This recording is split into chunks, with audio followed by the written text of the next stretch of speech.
We've made it to the final week of November. It's been a fast season so far. Christmas is just a month away. We also should be starting to hear soon about the World Juniors and what players from the Ontario Hockey League might get a Team Canada invites, and also with the import players in their respective countries. So it is an exciting time of year. But since it's a Monday, though, let's dive into the OHL Power Rankings for the week of November 27th. There's a few big movers and several teams that are staying status quo this week. Let's get right into it, shall we? Starting with number 20. It's the Niagara Ice Dogs. They are down one position from last week. It was rough for them. They went 0-3, but they do have key players out of their lineup due to injury, and they were also playing shorthanded through their Michigan road trip through Flint and Saginaw. But the Niagara Ice Dogs trying to stay competitive in the Eastern Conference standings, and they are on a 5-game losing streak right now, so the injury is taking a toll. But what's really interesting is that they are first in the OHL when it comes to shorthanded goals for. They have 10 to their credit, and Matthew Paris, Gavin Bryant, and Michael Podolou, they all have 2 goals each shorthanded, which is pretty interesting considering the Ice Dogs being at the bottom of the Ontario Hockey League standings. But when they're shorthanded, they're not giving the other team a chance. Really, they're pretty aggressive, shorthanded, and making it count with 10 shorthanded goals, which is quite remarkable. But they do have 3 games this week, starting in Brantford Wednesday night, and they're in Kitchener Friday. That's going to be a tough one. And then they're home to the Peterborough Petes on Sunday. And the Petes, they're a team that's been struggling of late. And maybe Niagara, with one of these 3 games, can snap that losing streak. At number 19, it's the Sarnia Sting, also down one position. They went 0-2, and they were outscored 10-3 in those 2 games. Rough time right now with the Sarnia Sting. Their losing streak has reached 7 games. They had that hot start, but right now they are tumbling. They had a good week, though, from Carson Hall. He scored in both games, but other than that, not a lot to take home from the Sarnia Sting. They do have 2 home games this week against Brantford and Kitchener. So we'll see if Sarnia, if they can turn things around after having that great start. Number 18, it's the Kingston Frontenacs, also down one position. They went 1-1. They earned a 6-4 win over the Spitfires and then lost 5-2 to the Brantford Bulldogs. That was on the road. Linus Hemstrom, he stood out with 2 goals, 2 assists in the 2 games, while Paul Ludwinski's point streak has reached 14 games. If Kingston is going to truly turn things around, Ludwinski is going to be counted upon. They're also going to need some other players to step it up. I'm thinking like Thibodeau. He's got some great talent, but it seems like maybe something's just not clicking right now when it comes to the chemistry with the Kingston Frontenacs team. I know Troy Mann, taken over, and he's been getting this team to play quite competitive, but kind of slipping a little bit these last few weeks.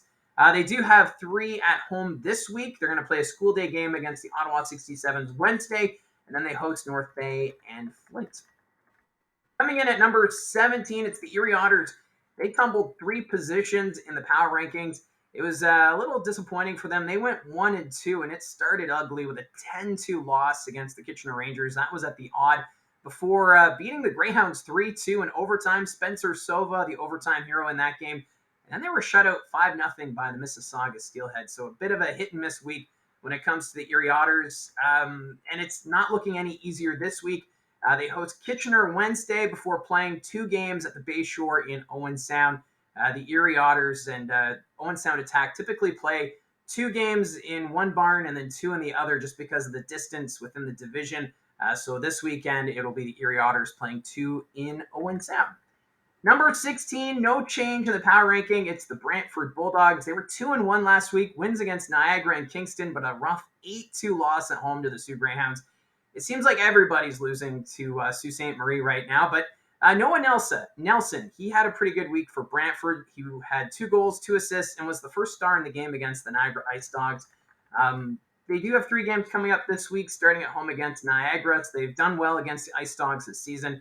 But then they visit Sarnia, who's been struggling, and then host Oshawa on Saturday. So a chance, I think, for the Bulldogs to maybe go 3-0. And if they can go 3-0 this week, expect them to climb up the power rankings. I know I've been saying that for the last couple of weeks. I think this is a really good Brantford Bulldogs team led by Nick Lardis and company. And I think this is a good week where they could go 3-0 and really make a difference on the power rankings. Number 15, Windsor, the Spitfires. They are up 5 positions, believe it or not. I had to do a double take with just the way the week that went. That started with Jared Smith being let go as head coach, and they haven't looked back. They snapped their 8-game losing streak Thursday night in Peterborough, and they also earned a win against the Ottawa 67s, going 2-1 this week. And the 2 wins are against the 2 top teams in the East Division, and because of that, they jumped up the power rankings. I know they're still at the bottom of the standings in the Ontario Hockey League, but you have to recognize a team when they pull off a feat like this. As I mentioned, Jared Smith, he was let go, and Casey Torres took over behind the bench on an interim basis. And whatever Torres said in the change room, he's got the team buying in. So we'll see if that can continue. They got a great weekend from Liam Greentree. He put up 6 points, and he's now 5th in the OHL in scoring with 34. Oliver Peer also recorded 5 goals. And Valentine Jugan, who was acquired from the Saginaw Spirit, found the back of the net twice. So the Windsor Spitfires having a good bounce-back weekend. We'll see if that continues this week. They have 2 games on the road. They're in Barrie Thursday night and then Guelph on Friday. So we'll see if Windsor can continue this momentum. It's nice to see the Spitfires being competitive because it was looking pretty bleak there during that 8-game losing streak. Just the amount of goals being let in, but the offense continuing to get it done, but the defense stepped up this last weekend. So we'll see if that continues. Number 14, the Oshawa Generals. They are down 2 positions. Another rough week for Oshawa, going 0-2-1. They forced overtime against Ottawa and put up 5 goals against the Sudbury Wolves last night, but no wins in the win column. Luke Torrance, he had 2 goals and an assist last night. Dylan Robrick extending his point streak to 6 games. So I feel this team is very talented with Oshawa. They have a good, solid group. Callum Ritchie and Lockhart and company. I feel like Oshawa should be higher in the standings, but right now they're sitting 9th in the East, 1 point behind the Barrie Colts, who hold on to that final playoff spot. So a team that may be underperforming and just maybe bad puck luck, but let's see if they can get it done this weekend. Just 2 games, both on the road. They play the Brantford Bulldogs and the Guelph Storms. We'll see if Oshawa can turn it around. Number 13, it's the Flint Firebirds. No change from a week ago. The Firebirds, they went 1-1. They had a 7-3 victory over Niagara and then a 3-1 loss to Kitchener. So they're winning the games they should, and they're competitive with the higher-ranked teams, which is a good sign for the Flint Firebirds. They're kind of a middle-of-the-pack team. Nathan Day looked great between the pipes for the Flint Firebirds, making 55 saves on 60 shots. For Flint, they are making the East Division road trip this weekend. They're going to be starting Thursday in Peterborough, and then they travel to Ottawa and Kingston. So we'll see what the Flint Firebirds can do on that road trip. Number 12, the Barrie Colts. They fell 3 positions this week, and the injury bug, it has hit them hard. They went 0-2. They put up 50 shots in the game Thursday night against the Owen Sound Attack in a 3-0 loss. And then they had a really good, strong start against the London Knights and then gave up 7 goals in the second period as Dale Hunter, I think, said something in the dressing room during the first intermission, and London just turned it on. So the Barrie Colts, it was a tough week. As I mentioned, injuries are a problem right now. We've just learned that Bodie Stewart, he might be 2 weeks out of the lineup with an AC joint sprain. We also have Frasca out due to a hip injury.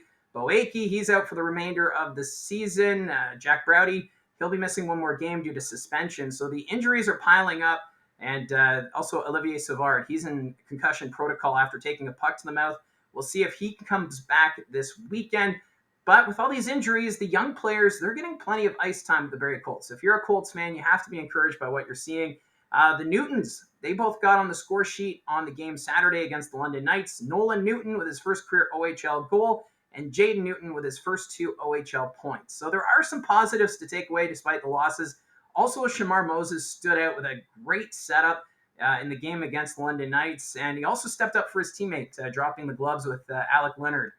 But the Barrie Colts doesn't get easier. They do start 3-3 Thursday at home against the Windsor Spitfires before traveling to Sudbury and Sault Ste. Marie. So we'll see if the Barrie Colts can get back in the win column as they're holding on to that final playoff spot right now in the East. Number 11, the Owen Sound Attack. They're up 4 positions. They have been on a roll. They went 2-1 last week with that big performance from Carter George and the 3-0 shutout over the Barrie Colts. And then they won 4-1 in Kitchener at the odd before losing 6-3 to the North Bay Battalion. So a real strong showing. They had a 5-game winning streak before losing to North Bay on Saturday. Owen Sound, they're still missing Colby Barlow, and they're playing with confidence right now, despite the loss of Barlow, who may be out until Christmas, is the last I heard. So we'll have to wait and see. Sam Sedley on the back end, he is third in the OHL in assists. He's looked good with 24. And you kind of need that steady presence on the back end. And I think that's what Sedley brings. He also has a 7-game point streak, which was snapped against North Bay on Saturday. So I think this Owen Sound attack team, if they can continue to get goaltending like they did from Carter George, and the offense can pick it up like Denny Gore, he's been really hot too for Owen Sound. I think this is a team that'll climb the standings. They only played 2 at home this weekend, both of those games against the Erie Otters. Number 10, the Mississauga Steelheads dropped 3 spots. I know Mississauga went 2-1 rather over the last week. They defeated Peterborough and Erie, but then dropped a big game against the Sioux Greyhounds, although everybody's losing to Sault Ste. Marie, it seems, these last couple of weeks. But because other teams around them in the power rankings had good weeks, that's why they dropped to number 10. They are, I think, still a really good team that's exceeding expectations. Jack Ivankovic, 48 saves shutout in the game against Erie for his first career shutout, while Luke Misa continues to have a solid season. He's second right now in assists with 26. So don't count out Mississauga. They have 3 tough games coming up. They host a school day game against Guelph on Wednesday, and then they visit London on Friday and then host the Sudbury Wolves on Sunday. So big test week for Mississauga. And if they can have a winning record against those 3 teams, expect Mississauga to be right back in the top half of the top 10.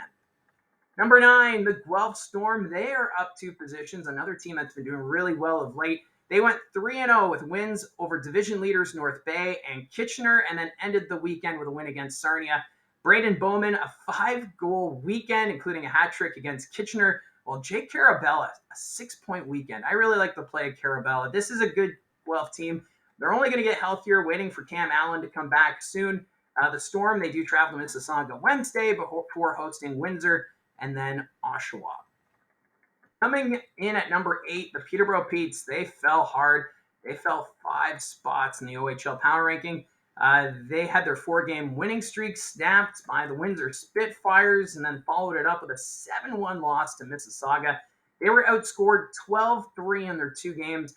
And, this Peterborough Petes team, they do have a good lineup, but maybe this is a sign of things to come. Maybe reality is kind of starting to settle in. I know there were a lot of questions about whether or not the Petes would move pieces for draft picks and younger players after trading away plenty of draft picks the last couple of seasons, especially with that run last year. It's the junior hockey cycle. It happens. You try to build up for a run. You trade away your picks and your young talent to bring in some veterans. And that's what the Petes did. They ended up winning the OHL championship. They're a surprise right now to be sitting near the top of the Eastern Conference standings. So maybe with these last couple of losses, do we see a move off this lineup? I'm not going to speculate as to who will be moved, but maybe we start to see some movement before the OHL trade deadline, which is just over a month away. They do have 4 games this week, and it starts with the Sudbury Wolves tonight, and then they're going to host Flint and North Bay before traveling to Niagara. So a heavy week here for the Peterborough Petes. Coming in at number 7, the Sudbury Wolves. They're up 3 positions. They snapped their 5-game losing streak by taking down the London Knights 9-2, and then they beat the Oshawa Generals 7-5 last night. The offense, it seems to be back for the Sudbury Wolves, but the power play continues to struggle despite the talent they have up front.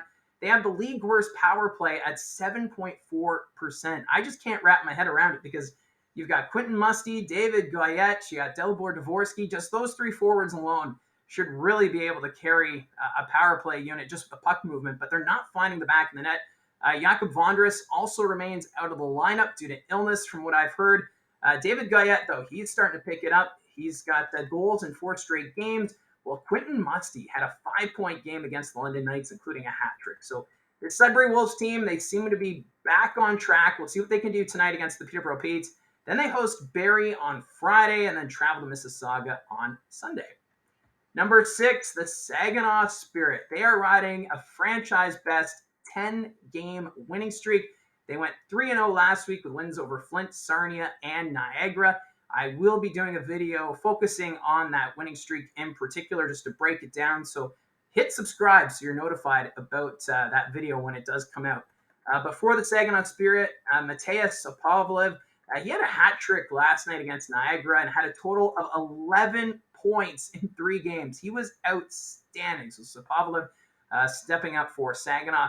And I think this team could have easily been first in the power rankings, but I kind of like to have a team steadily rise or steadily drop in the power rankings because let's face it, if a team has a good run and you see a team fly up the power rankings and then the next week kind of drop off and drop like a rock, the power rankings look a little inconsistent. So Saginaw slowly creeping up, but this week they have some very tough opponents. They have a home and home with the Sioux Greyhounds, and then they host London on Saturday. So if they go 3-0 against those 3 teams, the Saginaw Spirit will easily be the top ranked team in the power rankings next week. But then again, I guess it depends on what the teams do ahead of them. But still, if you can get a 4-point weekend out of the Sioux Greyhounds and then another 2 from London, you are in good company. So we'll see if Saginaw can extend that winning streak. Number 5, it's the Ottawa 67s. No change for them on the power rankings. They went 2-1 last week, sweeping a home and home with the Oshawa Generals, but then ended with a surprising loss at home to the Windsor Spitfires. Cooper Foster had a 3-goal weekend, including the OT winner against Oshawa. Well, Henry Muse, he also had a goal and 3 assists. He looked pretty good over the weekend. Ottawa, they're going to play in Kingston Wednesday before hosting Flint and North Bay. Number 4, another team not changing positions, the Sioux Greyhounds. I considered the Greyhounds to maybe move into the top spot in the power rankings, but another team impressed me a little more. The Sioux, they went 2-0-1. The only loss was in overtime against Erie. The Greyhounds, the high-flying offense continues. They're second in goals for with 108, only behind Kitchener, who have 126 goals for. R2 Karki, he's tied for first in power play goals with 10, while Marco Mignosa, he had a 3 goals and 3 assists weekend, and he extended his point streak to 5 games. So Mignosa looking really good for the Greyhounds on that road trip. They do have a huge home and home with Saginaw before hosting Barrie on Saturday. So depending on how that series goes with the Saginaw Spirit, may decide which team takes top spot in the power rankings next weekend. Will it be Saginaw, Sault Ste. Marie, even London? They've been on a fire of late, so we'll have to wait and see. Speaking of the London Knights, they are number 3 in the power rankings. And they moved up 3 positions. They went 2-1, and we saw them. I saw them in person Saturday when the Barrie Colts hosted them, and I have a new appreciation for this team. It was an un-London-like performance in Sudbury Friday night where they lost 9-2 at the Sudbury Community Arena. And in the first period against the Barrie Colts, they looked sloppy. The Colts kind of controlling the play, creating the turnovers. The game was tied 1-1 after the first period. But I don't know what Dale Hunter said in the first intermission, but they looked like a whole different team, and they dominated. They put up 7 goals in the second period, leading to a 9-3 win. Kasper Halttunen, he had a hat trick in that second period, and he's now tied with Karki for first in power play goals and third in the OHL in goals for with 18. Halttunen really impressed me, the San Jose Sharks prospect. He's going to be something else if he continues this. And for London, they have Mississauga and Saginaw this weekend, so another tough weekend for them. Coming in at number 2, no change. It's the North Bay Battalion. I thought about dropping them, but I figured, no, let's keep them at number 2. I want to see how they can do this week. They went 1-2, a tough loss at home to London, but then they kept it close against a really good Storm team, and then won 6-3-0 in sound against a red-hot attack team. So North Bay playing some tough opponents, and just the way things fell, I figured let's keep North Bay at number 2 and see what happens in the coming week. The Battalion, if they have another 1-2 week, they will easily drop in the power rankings. Anthony Romani still in the top 5 in points with 34, while Ty Nelson, he put up 3 assists in the game against the Owen Sound attack, a big factor in that victory.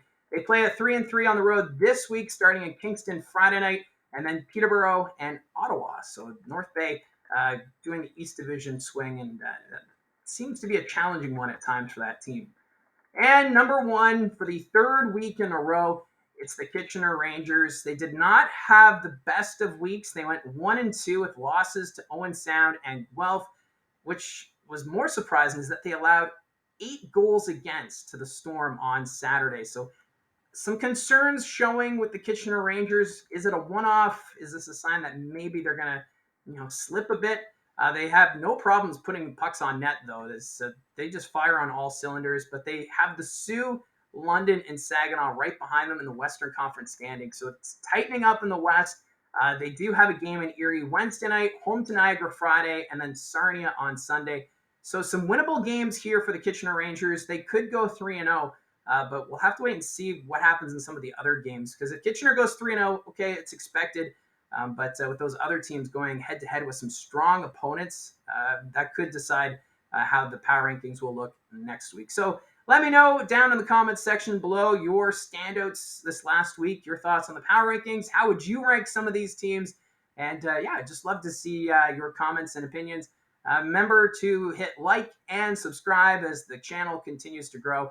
And yeah, it's fun. We're almost in December, which means we're going to have the OHL trade deadline to look forward to in the coming weeks. So thanks for tuning in, and we'll talk to you again soon.